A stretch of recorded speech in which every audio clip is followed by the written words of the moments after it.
와, 이거 하루에 좋은 소식이 몇 개가 들리는지를 모르겠습니다.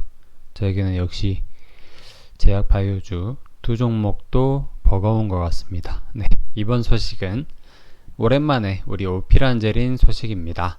네, 저는 일단 비보존 헬스케어 주주는 아닙니다. 텔콘 주주입니다. 텔콘 주주이고 관계사들 정보를 싹 이렇게 최대한 모으고 모아서 나올 때마다 영상으로 다뤄드리고 있는 점 참고 부탁드릴게요.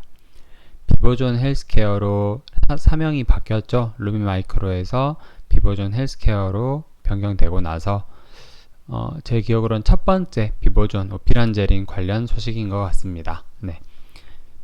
개요는 비마약성 진통제 오피란제린이 국내 임상 3상 IND 신청이 들어갔다는 소식입니다.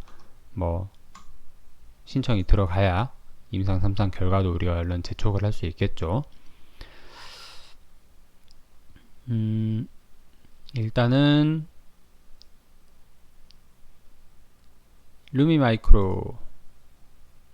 루미마이크로가 최근에 나온 기사를 보면 10월 15일 기사 비보존 헬스케어와 시너지 본격화를 한다. 10월 22일날 사명이 바뀐다. 루미마이크로에서 비보존 헬스케어로 바뀐다. 그리고 이니스트 바이오제약과 합병 속도를 낸다. 합병을 했죠. 그리고 22일 임시 주주총회를 연다라는 내용이고요. 그리고 관계사별 이슈에서 보시면 비보존에서 19년 5월 24일 미국 임상 3상을 시작을 했어요. 오피란제린. 그리고 상품명 인정 이런 건 제끼고요. 임상 3상 발표를 앞두고 12월 12일 날 상한가를 갔습니다. 상한가를 갔고 19년 12월 24일 임상 3상을 실패를 했고요. 올해 1월 13일 이때는 코로나가 우리나라에 들어오기 전입니다. 그때 오피란제린 1차 치료제 가능성을 재검토한다. 이런 얘기가 있었고, 그리고 4월 2일 FDA 임상 3상 재개를 할 것이다 라는 얘기가 돌았었고, 그리고 6월 26일 오피란제린 미국 임상 3상 투약 개시했다는 소식이 들렸습니다. 그래서 이제 내용을 보시면 엄지건망류, 무지외반증 절제술 환자 대상으로 첫 환자 투여가 이루어져 3상 공식적으로 시작을 했다. 10월 말까지 300명에 대한 투여를 마치고 12월 말 또는 내년 1월 초에 탑라인 결과가 나올 것을 목표로 한다. 지난해 11월 이 비상 환자 수가 적어 통증 면적합 지표 미충족을 했고 이번 임상은 정교하게 수정을 했다. 이도현 대표 말 전신 투여 약물로 오피란제린만큼 반복적으로 긍정적인 결과를 보여준 예는 없었다. 복부 성형술 임상 3상은 개시 시점을 놓고 고민 중이다. 신경변성 통증과 약물 중독 관련 후보물질 전임상 독성 시험 진행을 예정이고 내년 4분기 2021년 4분기 일상 진입 예상이다. 다른 하나는 오피란제린과 같은 기존의 약물이고 이러이러한 내용이 있고요.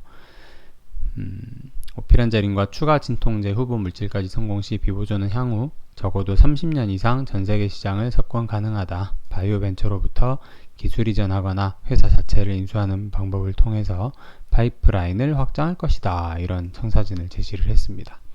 그리고 9월 3일 루미마이크로에다가 오피란제린 주사제 실시권을 이전을 했습니다. 라이센스 아웃을 했어요. 한국 내 독점 실시권을 루미마이크로에 줬습니다. 계약금은 20억이고 마일스톤까지 포함해서 총 110억 규모의 계약을 체결했고요. 판매 후에는 매출액의 일정 비율을 지급하게 됩니다. 그리고 8월 13일, 이제 9월 3일이고 이게 기사가 바뀌었습니다. 8월 13일에는 오피란제린 임상을 선제적으로 중단한다 라는 내용이 있었고, 그 다음에 9월 11일 날 엑스테파마의 엑시트가 있었고요. 그리고 9월 23일 이니스트 바이오 그룹 M&A 계약을 체결을 했습니다. 외국 자본 800억 투입했다고 기사가 있고, 그리고 이제 오늘 기사 보시면은 오피란제린 국내 임상 3상 IND 신청을 했다는 내용이에요. 오피란제린 국내 임상 3상 시험계획 신청서를 3일날 12월 3일날 식약처에 제출을 했고, 비보존 헬스케어는 지난 10월 오피란제린 국내 독점 실시권을 획득했다. 시기는 약간 다를 수 있어요. 여기에는 이제 9월 3일자 기사였으니까 8월 정도에 했겠죠. 초기 절제술, 대장 절제술 환자 대상으로 300명, 초기 대장 절제술 환자 300명을 대상으로 할 거고요.